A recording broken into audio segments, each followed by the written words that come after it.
कल हमने बात किया था कोयला के बारे में। आज हम बात करते हैं पेट्रोलियम के बारे में। अब पेट्रोलियम का है तो जैसे कोयला का हमने बताया था कि कुछ सालों पहले जीवाश्म जो पेड़ पौधे थे उनके जो अवशेष थे, अवशेषों के कारण क्या बना था, कोयला बना था। पेट्रोलियम का सेम है, बस उनमें अवशेष जो थे वो होते हैं समुद्री जीवों के। तो वही चीज इसमें भी हुई थी कि बहुत सालों पहले कुछ समुद्री जीव जो थे, जो समुद्री जीव धरती के नीचे दफन हो गए थे, जो समुद्री जीव थे, जीवाश्म थे, उनके कारण क्या हुआ, वो जब उनमें ऐसे बदलाव हुए उष्मा के कारण, जो क्या बना, उनमें किस चीज का निर्माण हुआ, उसमें निर्माण हुआ पेट्रोलियम का। अब पेट्रोलियम का निर्माण हो गया तो अब पेट्रोलियम खोजा कैसे जाता है, कोयला कैसे निकाला जाता है। पेट्रोलियम का जो पहला कुआं है, जो तेल का पहला कुआं था, पेट्रोलियम तेल पेट्रोल होते हैं, उनका पहला कुआं जो था वो खोदा गया था, वो ड्रिल किया गया था पेंसिल्वेनिया में।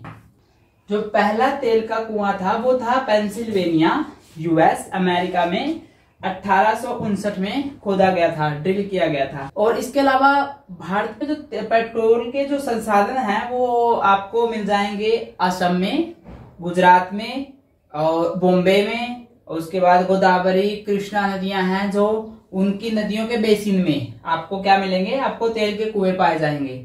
तो ये चीजें भी याद रखने की हैं। अगर कोई पूछे कि भारत में तेल के कुएं कहाँ कहाँ पे हैं, तो असम, गुजरात और उसके बाद गोदावरी कृष्णा की बेसिन हो गई, बॉम्बे हाई हो गया।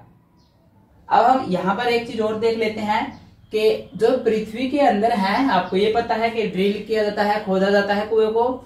अब सबसे ऊपर जैसे पेट्रोलियम, कोयला, यहाँ ये होते कहाँ कहाँ पे है जमीन के अंदर, कहाँ पर पानी होता है, कहाँ पर गैसें होती है, उनका एक बारी चित्र आपको दिखाई दे रहा है स्क्रीन के ऊपर। अब इस चित्र में क्या है, आप इस चित्र में देखेंगे कि सबसे पहले क्या है, कुआं को दिखाया गया है। अब उसके बाद जो चट्टाने हैं, चट्टाने हम खोदेंगे, हम कुएं से नीचे निकलेंगे तो जैसे जैसे खोदते जाएंगे चट्टाने खोदते जाएंगे। अब चट्टानों के बाद सबसे पहले क्या आएगा, गैस आएगा। आपको दिख रहा है ना, गैस आने के बाद जो गैस होगी वो क्या होती है, गैस होती है पानी और तेल से हल्की। तो वो क्या करेगी, वो तेल और पानी के ऊपर रहेगी। अब गैस के बाद आपको दिखेगा कि वहां पर क्या दिखेगा, आपको तेल दिख रहा होगा। अब उस तेल का क्या होगा, जो वो तेल है वो जल से ऊपर है, क्योंकि तेल क्या होता है, तेल जल से भी हल्का होता है। तो तेल उसके बाद आएगा, सबसे पहले गैस के भंडार, उसके बाद तेल के भंडार जो पेट्रोल हो गया, और उसके बाद जो है, उसके बाद है जल। तो ये चीजें याद रखना है कर्मश, कि सबसे पहले जो चट्टाने होती हैं, उसके बाद चट्टानों के बाद क्या होता है, आपके गैसें होती हैं, उसके बाद आपके तेल होते हैं, और उसके बाद आपके जल होता है। और जल के बाद में क्या होती है, जो तेलाशय चट्टाने होती हैं वो जल के नीचे होती है। जो पेट्रोलियम होता है वो क्या होता है, वो कुछ पदार्थों का, कुछ एक जो तत्व होते हैं उनका मिश्रण होता है। जैसे उसमें होता है पेट्रोलियम गैस होता है, उसके अंदर पेट्रोल होता है, डीजल होता है, स्नेहक तेल जिसे हम ग्रीस बोलते हैं आप, वो होता है, उसके बाद पैराफिन मोम होता है, एक दो और उसके अंदर मिश्रण होते हैं, जिनके मिश्रण को क्या बोलते हैं, पेट्रोलियम बोलते हैं। और इन सबको बोलते हैं पेट्रोलियम के पृथक्करण। अब उनको पृथक्करण को पृथक करना, मतलब अलग करने की एक विधि होती है, ठीक है। उस विधि को अपनाने के बाद, उसको अलग करने के बाद हमें पेट्रोलियम से क्या क्या प्राप्त होता है।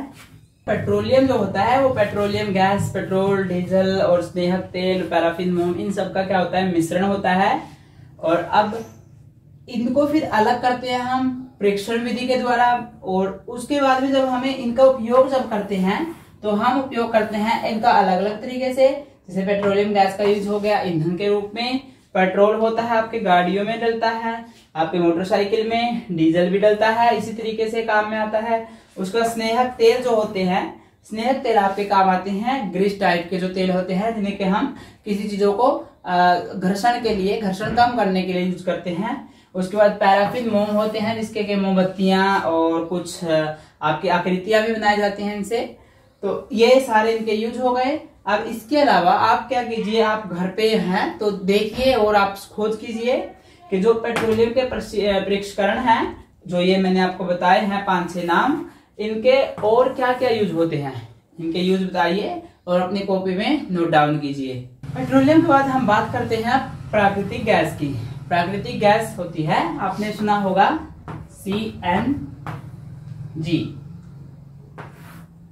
CNG सुना है ना। CNG हम आजकल तो दिल्ली वगैरह में भी काफी चर्चा में है कि CNG वाले वाहनों का यूज करो, क्योंकि होता क्या है कि CNG जो होती है वो कम प्रदूषण फैलाती है बजाय पेट्रोल, कोयला, डीजल वगैरह के।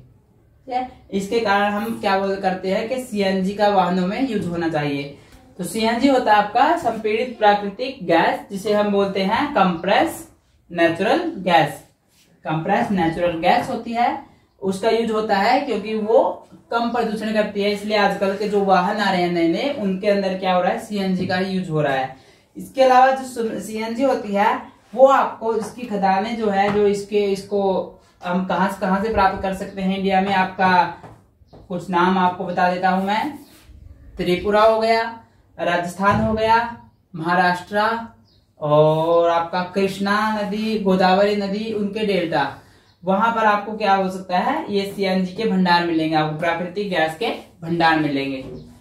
इसके अलावा इस अध्याय में हम और कुछ ज्यादा इम्पोर्टेंट नहीं है, जो इम्पोर्टेंट चीजें थी वो मैंने आपको सारी बता दी, और उम्मीद करते हैं कि आपको ये पार्ट समझ में आ गया होगा अच्छे से। अगर फिर भी आपको कोई चीज समझ में नहीं आई है तो हमारे कमेंट बॉक्स है, वहां पर आप लिखिए कि सर हमें ये चीज समझ नहीं आई है। हम पूरी कोशिश करेंगे कि आपको उस सवाल का आंसर दिया जाए, उत्तर दिया जाए। तो आप घर पे रहिए और पढ़ते रहिए। धन्यवाद।